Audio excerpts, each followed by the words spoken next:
recap of the Bulls 138-105 dismantling of an awful Washington Wizards ball club at the United Center Friday evening. I'm David Kaplan. It's brought to you by our great partners at the Chicagoland and Northwest Indiana Chevy dealers. They are the official truck partner of the Chicago Bears.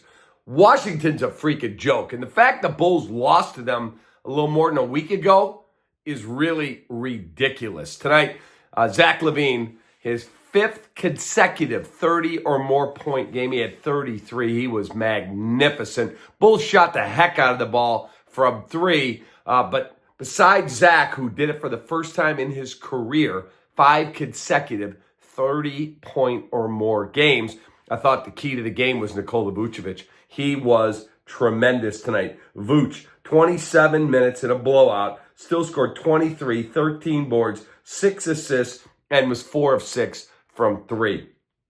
Zach LaVine tonight shooting the basketball, 3 of 7, but again, 33, 5 and 3, 14 of 21, and only got to the line 4 times and made 2. Look, folks, the fact of the matter is trade deadline's February 6th. Remember that date, Feb 6. If this team stays relatively intact, they're good enough they're going to be in the play-in, which may make management's pocketbooks happy, but it's the dumbest thing you could possibly do. You've got to keep your draft pick, and you've got to start a rebuild. Those are 2 huge things. And unfortunately, doesn't look like they're that motivated to do just that. Feb 6, not far away. We'll see what they do.